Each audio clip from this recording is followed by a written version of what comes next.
Hello, and welcome to the Zach Ratliff Show. I'm Zach. This is my buddy Roger Sheppard. Thank you, Zach. Man, I'm happy to be here. What a good experience. Oh, man, I appreciate you always coming on.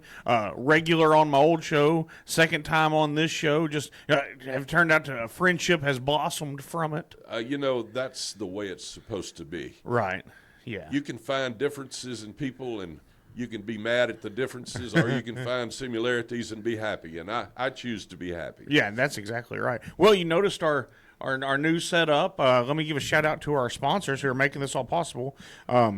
Elmwood Custom Goods. We appreciate you being a part of the show. Mortgage Financial here in Texarkana. Thank you for your sponsorship, and thank you to Church on the Rock, Texarkana, for being a sponsor. So yeah, we got a new place now, Roger. That's cool. You got a cool light up sign. You know, got your sign up there. Yeah, Who did that? Elmwood Custom Goods made that for me. Isn't that awesome? And it's awesome. And and it got here. They're in Ohio. But fans of the show and friends, and well, that's cool. And they made that and sent it to me, and it's cool. That looks like a robot router built that. I like that. I'm a woodworker myself. And okay. Using a router that's that they can program into a computer. Right. That's pretty cool. Yeah, no, it's an awesome piece. So I'm glad to have that and all that. Well, Roger, a lot has happened since we last caught up. Man, it's been a wave, hasn't it? Golly, let's just talk about all the stuff Trump wasn't going to make happen and how he just keeps winning. Well, that's the thing that really bothers me about the Democrats and the way they try to eliminate everything that's good. I never understood that, how you could continuously eliminate and try to cover over everything that's happening that's good, even when you can go back in time and find where they were happy with what happened, and the same thing happens and now they're sad. I mean, I just can't understand that. Well, and that's the thing. You're absolutely right. Obama, how many people did he bomb, including a U.S. citizen? He had a U.S. citizen killed. With a drone, no big deal, just being a president. Donald Trump says the word, anything, and this guy's unconstitutional. And the Constitution doesn't matter to the Democrats unless they can use it as a tool. Yeah, and you take dumbass AOC, she's sitting there trying to, disparage everything that's going on, and she just comes up with the dumbest things I've ever seen. And we ought to let her talk more, I think. Oh yeah, Trump labeled her a low IQ moron, and I think he's dead right. You being an athlete, and I come from an athletic background, when you grow up in locker rooms and shower systems and gyms and all the places, you're used to talking a little trash. You're used to, so anytime, that was the thing, the first Trump, I don't like the way he talked. No, I want somebody that's going to win. I want somebody that's going to tell you they're going to win. And then when they tell you they're actually going to do it. All that goes together in a winning attitude and a winning mindset, and that's what he's doing for us. So when he comes out and a lot of people were upset yesterday. He got so fired up, he drops the F-bomb, and I'm like, no, this guy's just pissed that it getting in what's happening. Absolutely, and he's in it for. He doesn't have to be doing all this, and he really doesn't. Right. This is, I don't know how to explain it, but there are certain people that have been dropped on this earth at certain times. Yeah. That have very unique talents. Right. Elon Musk is one of those guys. Absolutely. And if you look at everything that he's into and the expert ability to build all this stuff and to comprehend all this stuff, of course he has to bring the best of the best around him. Right. But a special person that draws interest. Yeah, absolutely. And I think it's an interest that's more heavenly than anything. Well, I think the Bible's very clear that God appoints all leaders. I agree. And so there'll never be another Edison. No. There'll never be another several of the guys that built the internet, like Steve Jobs. Oh, I thought you meant Al Gore. No. Now, he's a typical Democrat. Yeah. I mean, he's going to tell you what he does. I mean, you look at what's going on in the mayoral race in New York now. Boy. With the idiot socialist that's going to give everything free. Yeah. And will not, as the mayor, have the ability to do that. It's going to have city-owned grocery stores. You're about to see a mass wealth leave New York more so. Well, what's the governor of Florida's name? DeSantis. He came out, was it yesterday, and said, hey, population's about to go up in Florida if this guy wins because everybody's leaving. It's the absolute truth. And you got Eric Adams sitting there. Eric Adams is a guy that's guided by the light. He's one of those guys that's going to go with whatever's popular. Right. And so he was all against immigration after he was for immigration. Right. And they came in there and overrode their city and had lines outside the places where the rich people had to walk around them. And then same thing happened in Martha's Vineyard. Same thing. You know, everybody's mad about the National Guard going to Los Angeles. Those rich white people in Martha's Vineyard, there were very few illegals. They called the National Guard 2 days? Like, hey, you got to come get them. Come get these people. It's okay if they put them in my neighborhood and your neighborhood. Well, that's what I've always said is if you're going to make a rule, how many of them are you going to put in your house? That's exactly right. And the answer is always none. Yeah. Well, it's just that's exactly right. What's your address? Leave your door open. Put that on the internet. Just let everybody know they can come stay. Well, and then that's like if you're on the board of something, of any organization, they're like, oh, we want to donate this much money for charity. Okay. And I'm on one, and I guess it was last year somebody said that, and I said, hey, this isn't our money. This is our members' money. And here's what we'll do. I said, I'll give $1,000 to this charity if everybody else will do here. And that's more money than y'all are wanting to give. But that way we're not doing something that our membership didn't want. Nobody wanted to give their own money. Yeah. And so same thing with, like you're saying, and we'll let those people come to your neighborhood, but we don't come to my neighborhood. That's exactly right. And it's always been that way. It's the rich man, poor man syndrome. And so for people to understand what it takes to have a charitable, organized situation, it takes a lot of work from each person. Right. But no one wants to work that's got a lot of money. They want to take advantage of it. Right. Now, I'm not saying all are like that. There's a lot of rich people out there that do their share and do a lot of things, but by and large, when you get to problems and bad things and smoke and all kinds of stuff that's going on, no, I don't want that in my yard. Let's keep that over there. That's exactly right. Well, just like the Democrats are big on the green energy push, but the Kennedys didn't want windmills off the coast where they are because they didn't want to be able to see windmills. Didn't want to mess up their view from they have what they call the Kennedy compound. You've got such property that they call it a compound, and so you can influence the decision. If you were really for the environment, that wouldn't matter. Yeah, I've seen that location. Oh, have you? I did a magic show one year. I was fortunate enough to go to right outside of Kennedy's compound. There was a huge hotel there. I'm trying to think of the name of it. But anyway, looking at that, and you can see where he was looking at that and seeing those windmills out there. And he's like, no, we're not going to put those in. Is that up in Massachusetts? The compound? Well, there's one. I just don't know where it is. Palm Beach, I believe. Okay. Is where it's at. Okay.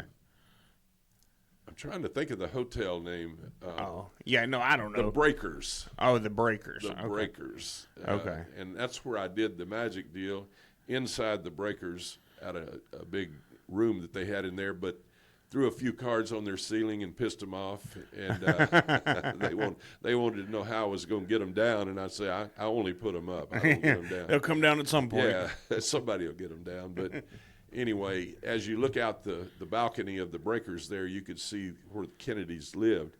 Now, I'm sure they had several homes, but this was one of them, and had a big yacht sitting out there. And all of but that. Don't worry, we can't have a gas-powered car. No, we can't. But you guys we'll fly those jets. Yeah, fly the jets and have a yacht and all that. Well, so then here's what I think's funny about the liberals and where we are with Trump ordering the strike on the Iranian nuclear complexes and all this is now the left is coming out and say we're going to make these sleeper cells, the Iranian terrorist sleeper cells that are in our country, mad. You let them in. Is that not amazing? They're going to use something that they did nefarious, right, to help something nefarious, right. I saw a report where it was 8,000 known terrorists are inside the country, and like half of them we don't know where they are. Yeah, and they arrested like 10 or 12 of them the other day. Yeah, I guess it was yesterday. And I think it was yesterday because there's a picture. Here, let me go through my notes. There's a. I don't know. I saw a picture of an Iranian somebody who had a illegal pistol because it turns out when you're illegal doing illegal things, you don't care about gun laws. Had an illegal pistol on him and. No ID, no nothing. What was he here to do? So if you were taking the guns from the people that take care of them, yeah, and are not criminals, right, then here comes those that can acquire those guns right. in the black market or whatever, or bring them from different countries. Yeah. They walk in and they immediately take advantage of those that have been taken away the chance to protect themselves. Yeah, what kind of stupidity is that? It just doesn't make any sense. Well, it's like I did. And everybody, this is out now on Spotify on the Joe Till podcast. I did a debate 2 weeks ago with a Democrat and they wanted to talk about DEI and all this stuff, and I said I was invited to go do it, and I said, yeah, okay, I'll come do it. And it went 3 hours, which is way too much brain power for me to use up. I mean, it was a great conversation, but I was exhausted afterwards. However, that was one of their things, was not about the guns, but it was like, oh, we did so wrong in slavery, which we did, and we corrected that. But then their next statement was, well, why are we getting rid of all these illegals? It's cheap labor. I said, whoa, whoa, whoa, whoa. You just said you're against slavery. But since they're not black, these guys can be slaves? Well, that's not what I said. I just said they're cheap labor. Yeah, that's I what got you said. And you did. I mean, it never makes sense what they say. So let's bring those guys in and let's pay them full wages. Yeah. Oh, we can't do that. Right. But you can reduce wages. Yeah. And yeah, we can do that. What else would it be called? That's slavery. Yeah, in my mind it is. All you're doing is paying for their essentials. You're not giving them a chance to earn a living. Which is? Slavery. Yeah, absolutely. So it just never makes sense with the Democrats. And I think you talking about Elon Musk earlier, with him buying Twitter and turning that into X and all that, I think that's the best thing that's happened to us in a while, because now we can communicate. Now we can talk outside the narrative of mainstream media. Well, even stuff like this, we've got a few thousand people that are going to see this and listen to it. And, we couldn't have done this 20 years ago. That's exactly right. And going back to what we were talking about, special people do special things. Yeah. And special things have magnificent, either good or bad, right. results. Yeah. And so if you are not aware of that and you don't take note that a guy like Donald Trump and a guy like Elon Musk are special people, they're business people. They think business. Right. That's why he can be a peacemaker. Yeah. Because as a politician, you're trying to decide how many people you're going to piss off. Yep. And so if it's too many, then you won't do it. Yeah. And That's so exactly Trump, right. being a businessman, don't care how many people he pisses off. No. He's got them so mad they're trying to shoot and kill him. Twice. That we know of. Yeah. I mean, look, I believe there's probably attempts on every president that they just don't publicize. There's got to be at least the beginning of an assassination attempt. On every one of them. Whether it be them ordering in some firepower or trying to look over the next event that he's having. Right. They're out there searching, thinking, oh, man, I could set up right here and I could get him. And so, but for them to get that close twice, I mean, he got shot on the first one. It hit, everybody, well, it's just hit him in the ear. It's still no less did he get shot. Well, that's considered complacency. Yeah. When when the protection people become complacent, Right. they've been out 100,000 times and nothing has happened. Right. Now you're complacent. Now you start overlooking some of the fine details, and then you begin to overlook some of the medium details. That's where it starts getting problematic. Well, and that's what I think was happening with Iran was, nobody was worried about Iran. I mean, Bush said, W, not HW, but W. Bush said, hey, this is the axis of evil. We all remember the speech. Now, however you feel about a 20-plus year war, which I'm not really for it, it happened. He called it out then that they were a problem. We've known all this time that they were a problem since, 79 when they overthrew the Shah? And so we became complacent. Now they're like, hey, we're 2 days away from them being able to make a bomb. Now, whether that's accurate or not, we can debate that. However, somebody had to do something. But then we hit them with such overwhelming force. And Israel paved the way. They're kind of like the offensive line on that deal. Absolutely. And then we just came in as the running back, punching it in from the goal line. But they paved the way. Well, we hit them so overwhelming force. Next thing you know, they're like, hey, whoa, I don't think we want any more of that. Well, there's an old saying that size matters. Yeah. And when you look at the size of Iran, what is it, twice the size of Texas? Yeah, I think so. And like 90 million people, so 3 times the population of Texas. And those people are educated too. There's probably 60% of those people are college grads. They come over hate what the government's doing to them. And probably most of them went to Harvard and some of those places. Yeah, right. We educated those who become our enemy, not in a way because that population is divided and they're subservient to the main Ayatollah. Yeah, the Ayatollah. That's where their God is bigger than ours. That's the way they look at it. Yeah. And that's where religious wars have been the basis of most wars that happen. Yeah. Well, you could trace that all the way back to the Christian Crusades, which were because of the Muslim Crusades, which was trying to take over Europe and took Jerusalem. And this is like you said, this is a war as old as time. Oh, it is, and it also, I think, had a large effect on the way the Bible was written. To take the Bible in every word, to me, is a little bit strange. Uh-huh. I like to read the main parts of the Bible and kind of say, okay, who had their head tied on a rope, saying if you don't write this, we're going to jerk the box out from under you. Right.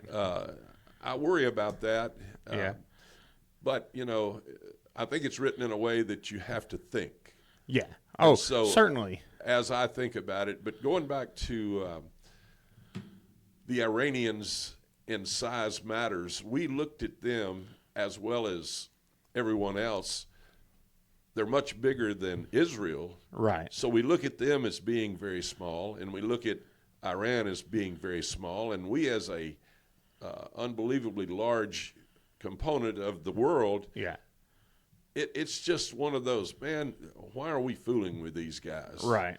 But then you drop the atomic bomb into the equation.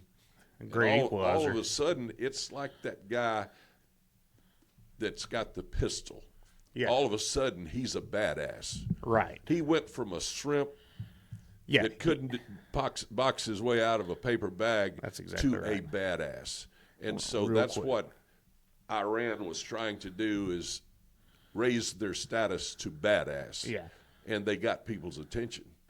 And Too much. So you saw that. And then they began to throw some stuff out there, shooting those rockets over to Israel, and they were thinking nothing will be done to us. We'll just bluff them out of their business, and we keep building these rockets, and we did 2,000 pound. Now we can do 4,000 pound, and to allow them to do that. But you go back to Obama that gave them all that money, and then Biden that appeased them. And took the sanctions off, let them sell $19 billion worth of oil. Let them sell their oil and all of that, and it just blossomed because it was the too big theory that they were thinking they're not big enough to hurt us. Right.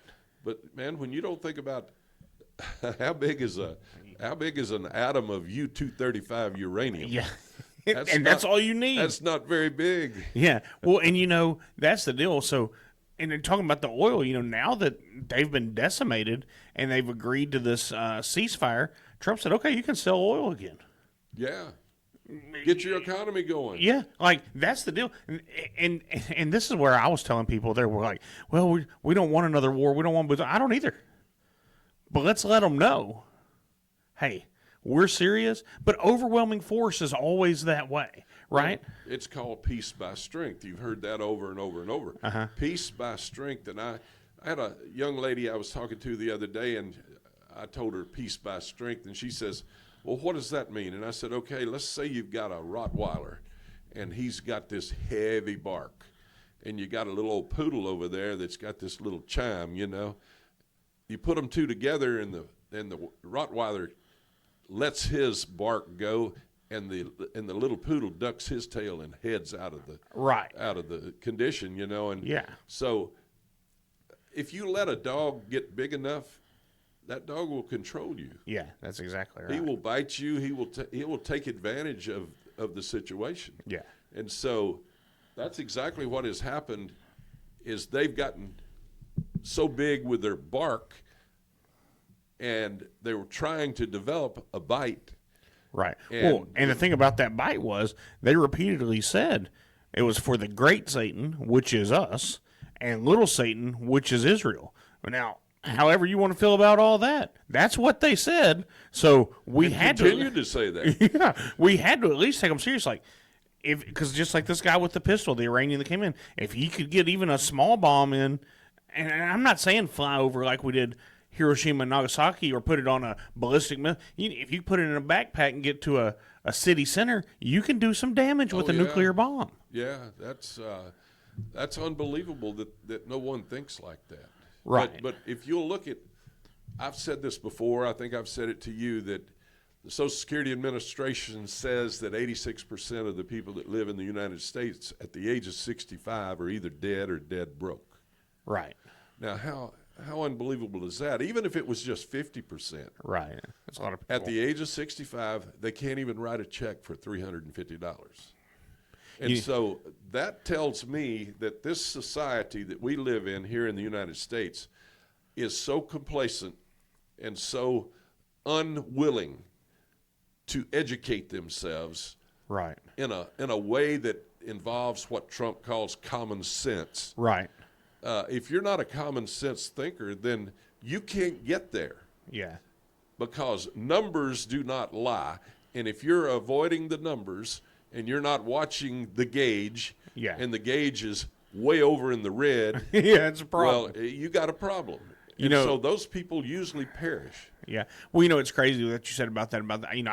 I was in banking for almost 10 years managing multiple banks, and I would tell people, I don't know everybody's station in life, and I've been in the negative and I've been in the positive.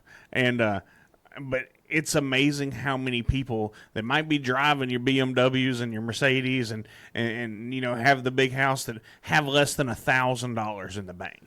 Well, yeah. And the stress that could cause, especially when you're trying, and if that's you, hey, that's your prerogative. I'm not casting any dispersions, but golly, but it's like that way with everything. Yeah. Well, how do you create status? Right. I don't know because I don't have any. Well, status is created in a way that people assume that you are absolutely of status. Yeah. And so if you drive the BMW, and I've been there. Yeah. I had just started my business. I was making money hand over fist. Right. I rode to Shreveport, walked into the BMW showroom. Make it there happen. Set an X5, a black X5 with the V8 engine. Yeah. The guy says, "You look like you want to drive this." I said, "Man, give me the key." I got there. I backed it out of the showroom floor, got it on the open road. I hit the gas on that thing, and it nearly took my head off. Let it roll. I thought, oh, my God. Drove it straight back to the dealership and said, sign us up. Yeah, that's what I want. The vehicle was $79,000. Yeah. and I got a little bit of a discount. I had no trade-in, so I went to the bank and got a loan for $75,000. I was paying $3,600 a month. Right. For that BMW. Yeah. I drove that thing for 10 years, paid it off without a hitch. Right. My business was rolling. I had some status. Right. Now, how did it make me feel? I felt great about it. Yeah. I thought it was the most awesome thing in the world. My wife kept saying, "Oh my God, $3,600 payment." I said, "It's only money." I mean, right.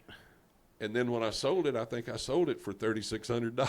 Right. That thing was wore out. Well, that status is something that you can chase, but that's what Iran was chasing.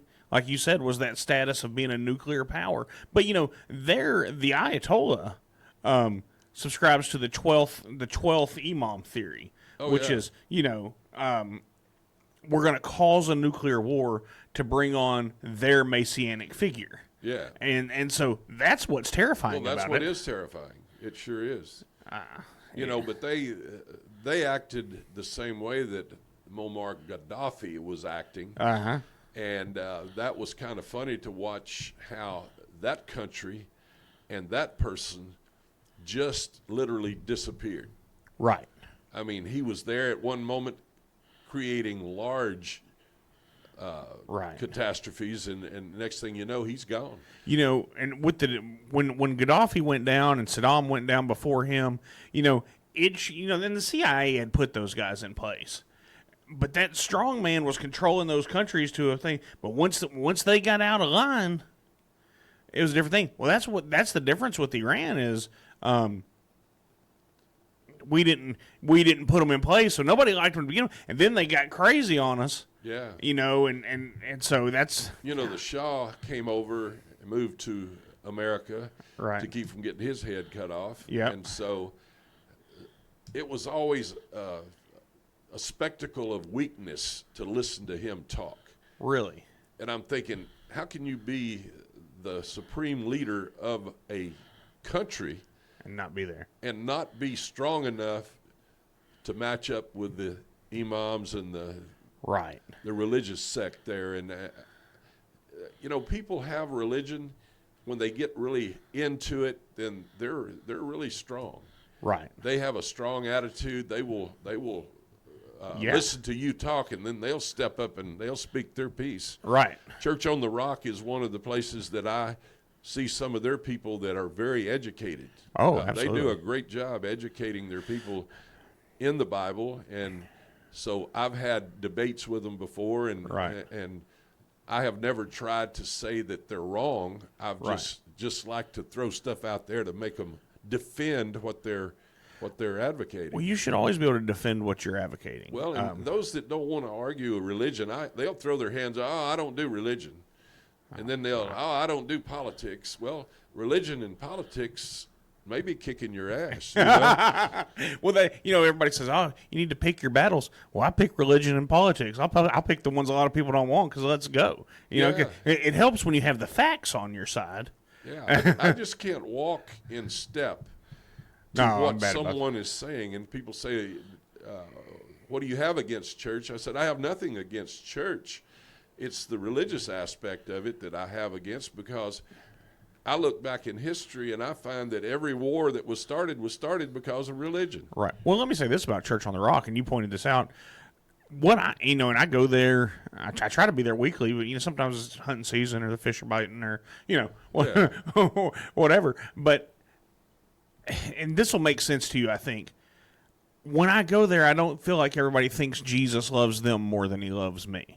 Well, you know what I mean? So that you can go into certain places and you're just like, oh, they think Jesus loves them more than he loves me. Yeah. And so I don't get that feeling. So then my defenses are down. Well, then they just, Pastor John just preaches out of the Bible. So you can go look it up. But this is where it's coming. This isn't, I feel this way and here it is. Well, that helps too.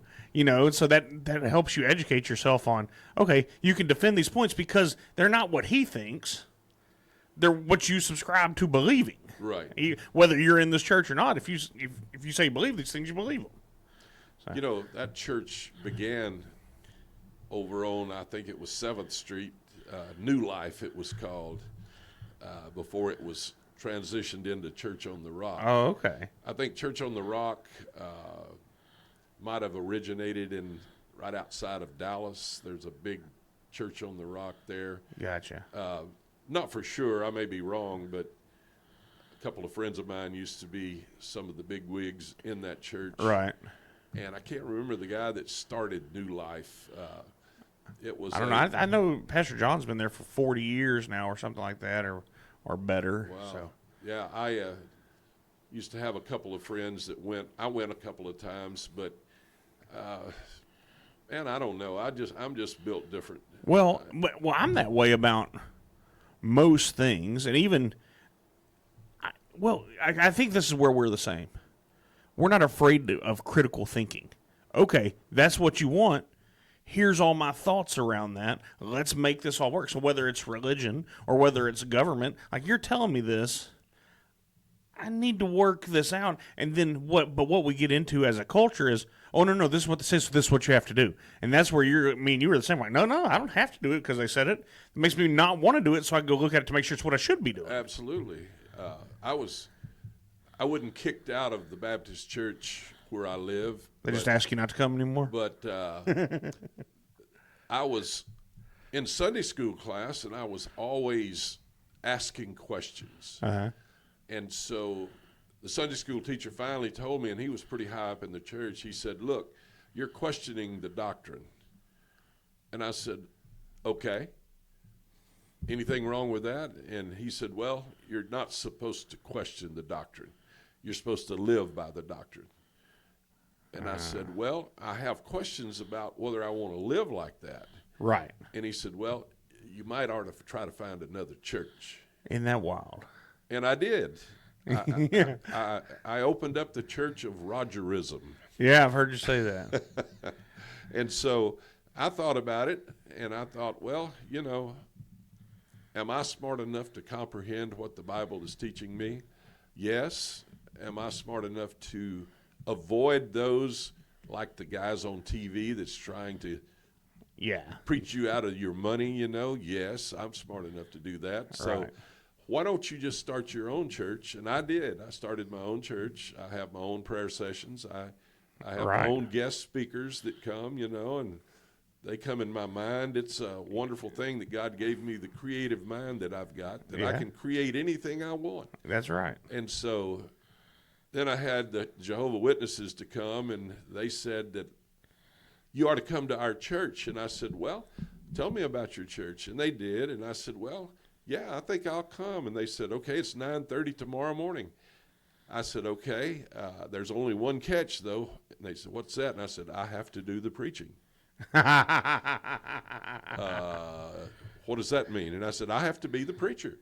I said, I'm not coming to your church to listen. I'm coming to your church to expand your horizon. I bet they had never heard that. Oh, they didn't. And they looked at me, they shook their head, and then they left. Yeah. And so I was building my shop next to my house, and the next day, here comes the upper echelon. Oh, the head Jehovah's. The head Jehovah's came. There was 4 of them.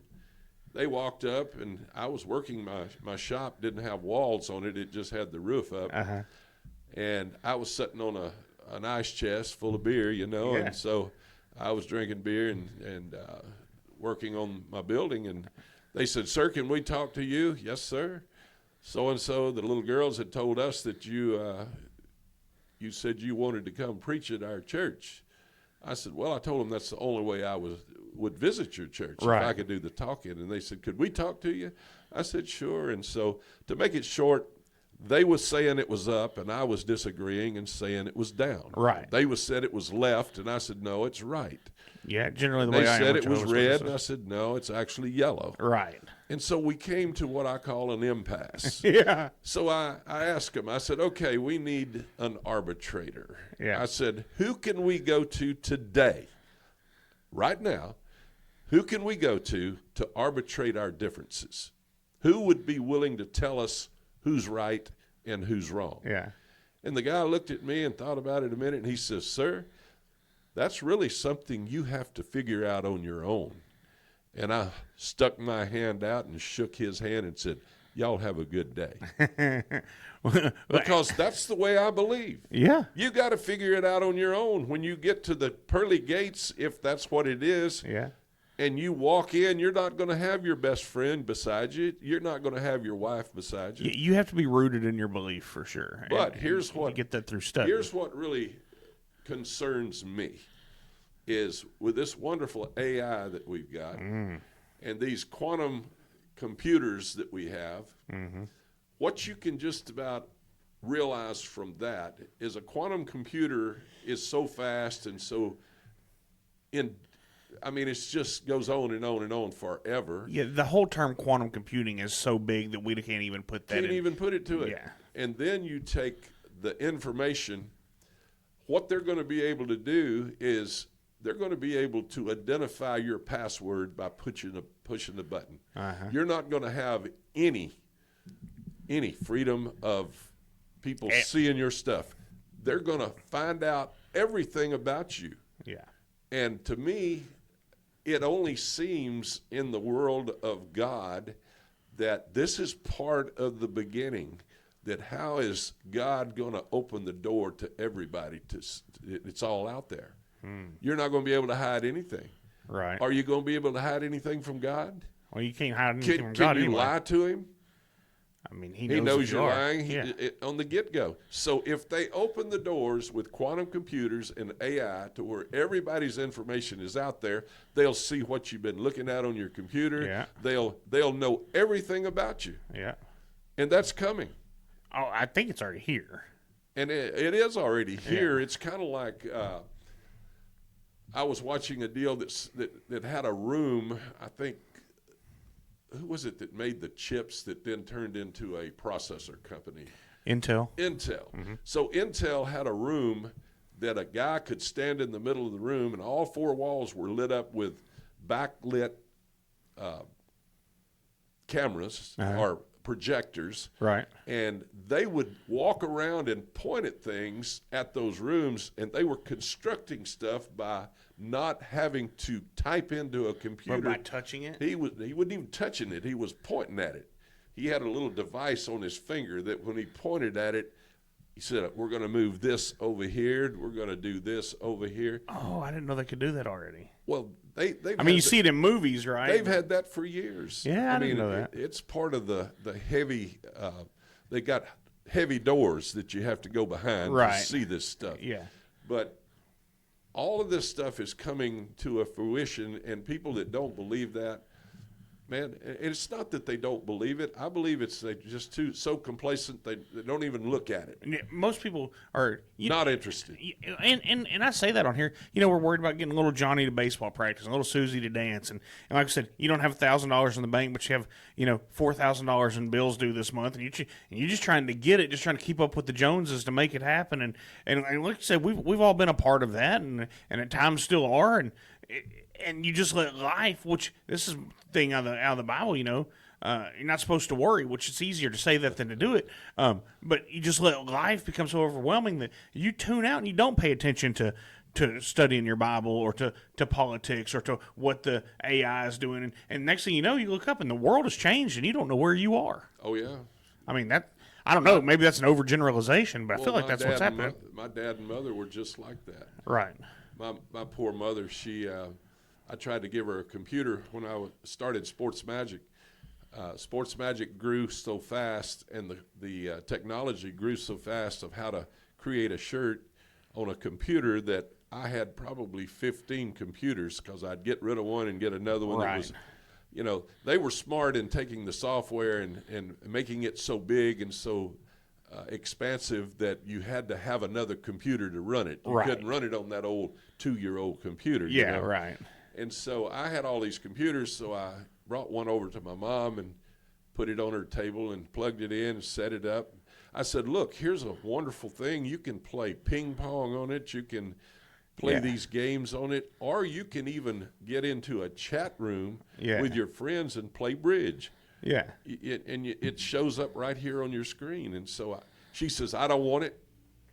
I said, well, now here's some more things. I don't want it. Yeah.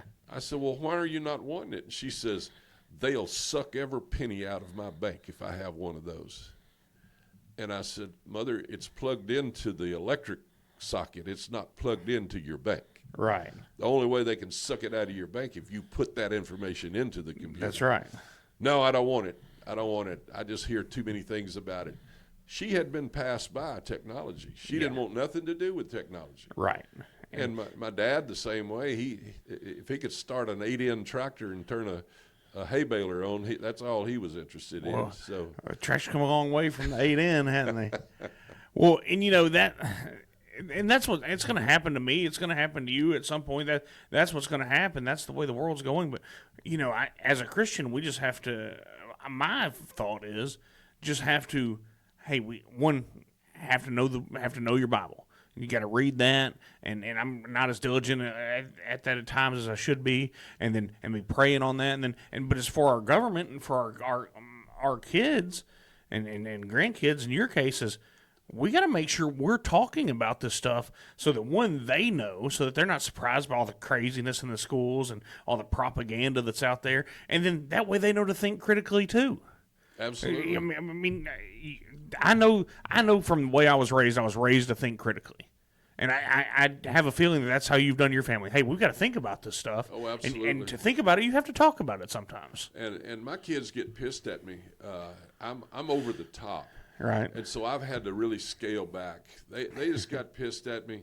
I mean, you can see the look on their face. You can hear their minds slamming shut when I start preaching. Right. But, you know, I've always preached safety. I've always preached the ability to earn a living. Yeah. Stay away from additives that you add to your body that's going to create havoc.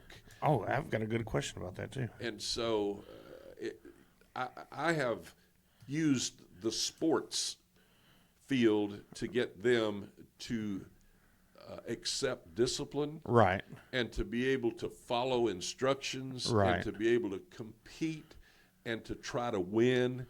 I mean, athletics, for those that don't understand, that put their kids in music and all that, I understand all of that. I have no problem with that. But athletics in my world, it takes care of all of it. Well, you know, and I've told you this many times, I grew up doing football in high school and martial arts and everything we could ever do. That's, you know, weightlifting and just competing. Compete. But when you get out of the real world, you're used to trying to win, so you're not complacent, as you said earlier, and it'll just be what it is. No, it won't be what it is. We're going to go out and we're going to make it happen. Well, yeah, and so what this did was it kind of downloaded to all my kids. My two daughters were athletes. One played at Baylor and then at North Texas in volleyball, and my oldest daughter played at Louisiana Tech. She played volleyball, and now her son is going to Henderson to play football. Her daughter is in Houston now as the goalkeeper for the University of Houston. Okay. And then I've got a daughter that's got a son in the Air Force Academy playing football. It's hard to get there.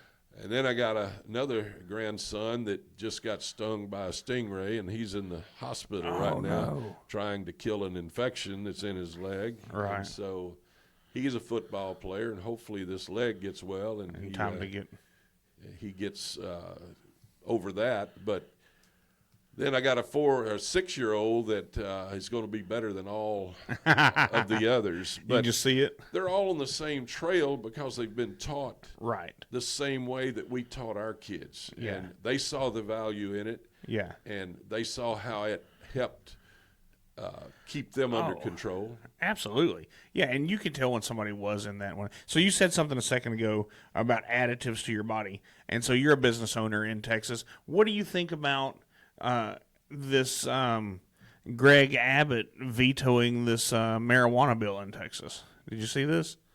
I didn't see that. So they had it where Dan Patrick had it where they were going to, because right now in Texas they have where you can, it's basically where you can go buy the gummies or the edible marijuana and all that, and it's legal. And so they passed a bill through the House and the Senate, and Abbott vetoed it. He said, hey, this is going to be too much. So he's letting the industry continue in Texas. And I've got real mixed emotions about it, Roger, if I'm going to be honest about it. I'm not a big fan of it, but I'm not a big fan of overregulation either. So I don't really know where to go. Well, there's several schools of thought in that. One is the physical aspect, Right. and what someone would do to their body. But I see people on these vapes that to me is doing more damage than anything is doing, because Well, I've got a friend in cancer treatment and down in Houston at MD Anderson. Yeah. At MD Anderson right now. I think this will be her 21st or 22nd day of treatment today. Yeah, well, you look at it in the taxation of cigarettes and tobacco products. The taxation is enormous, and the state makes lots of money Yeah. from those devices and from those properties, and so they've turned the whole marijuana industry into something that they can tax. Yep. And so that becomes acceptable in a way that people think, oh, well, it's accepted, so let's do it. Right. And, man, the biggest part of our society is doing it. Right. I'm talking a large part of our society. Probably larger than we imagine. Oh, it goes on and on, because I see kids that are 15, 16 years old smoking on those vapes. Isn't that crazy? And, it causes all kinds of lung conditions. But you go to the government side of it, they even approved of this mRNA vaccine yeah. that is now killed more people in Europe than the COVID invasion The itself. Yeah. Well, mRNA in itself, I think, can be a useful tool when done right. Now it's population control. Well, it's what you pair it with, and what you can, if you pair it with the wrong thing, then it's not going to be good. But mRNA, as of course, I don't know. That'd be a whole other show, I think. It's a spike protein, and I'd like to study it a little bit more and talk about it legislatively, and so I've just seen things happen that I shake my head. During the COVID vaccine and all that, we were seeing athletes their hearts would just blow up, and it was because it would spike their adrenaline, and then your body didn't have the from what I've read, I'm no expert, that your body didn't have the correct receptors to be able to turn it off. Yeah. And so and as you know, being an athlete, and like, let's say we're gonna snap a football, or we're in a karate tournament and it's about time to go, you can be there and you can be calm, but you can be ready. And as soon as that whistle blows, or as soon as that ball snaps, or as soon as it's time to go, you turn it on. An athlete, we have a way just to hit that switch real quick, and you can turn it on for a minute, and then you can shut it back down. Exactly. And then you can get your breath, and then. And I'm sure, I've never been to war. I've never been in the military. I'm sure those guys develop that as well, though. You turn it on when you need it, and you turn it back off. But when you can't turn it off, it's a problem. I used to sell for a pharmaceutical company, and I sold a product that was a beta blocker. Okay. And I was selling against another beta blocker that was one of the first to come out. And one of the selling points was that my product had what was considered intrinsic sympathomimetic activity. I don't even know what that means. Intrinsic sympathomimetic activity. Uh-huh. That was a cruise control that when you took this medicine and the sympathetic tone of your heart began to rise, that medicine would cause that heart rate to reduce. Okay. Which is a cruise control. Yeah. Now, the other one that was on the market first, there was no high end. And when you started, they would say on the label that if you start exercising and you feel your heart rate beginning to expand, to stop. Oh. Because those people could stroke out. But to send to the roof. That tone of your heart would not measure, and it would just continue to go off the chart. And so that kind of thing, and I forget why I even said this. Well, because we were talking about the mRNA and receptors, and that Yeah, you mentioned and the adrenaline. The kick in. Yeah, that's right. Well, yeah, that's an amazing thing. All right, Roger, let me. What do you have going on at Redbone this weekend? Do you know yet? I've got Paul Holder and Okay. the Hot Snakes playing Thursday or Friday. I'm Okay. sorry. Thursday we have karaoke, Okay, yeah. and so I've done that a few times. tonight we have Sing Bing, we call it, which is musical bingo. Okay, I thought And I saw that y'all had started that. Yeah, and there's good prizes. I mean, we give away $10 gift certificates. We give away some good prizes. Okay. Then Saturday, who do we have Saturday? And let me think about that just a minute. Oh, no, that's fine. Well, but you do have somebody on Saturday. There'll be a band on Saturday also. Okay. Dang, I can't remember. Well, that's all right. Remember. Well, and everybody, if you get a chance, go. Rogers a local business, and man, they just treat you like family there, and they have good food. So good food, good drinks. Oh, I remember now. Go ahead. It's Chasing Rita. Oh yeah, I saw that advertised. Chasing Rita. I can't believe I forgot that. But Yeah, they're I pretty did. solid. They are one of the best musical vocal bands Yeah. in the business in Texarkana. They've played in some big venues, and the drummer used to play with the Rolling Stones Experience. He went okay. all over the world, drumming for them, and Wade Fowler's his name. He's a great guy, and so Tracy Davis is kind of the one that put the band together. Right. Chasing Rita is solid, and they play at a lot of places, and we're very happy to have them Saturday. Okay. Show starts at 7:30. Well, there we go. Well, all right, everybody, if you get a chance, go visit Roger and those guys out there. Roger, thanks for coming in. Thanks for always being here. Absolutely. All right. God bless all of you, and have a good day.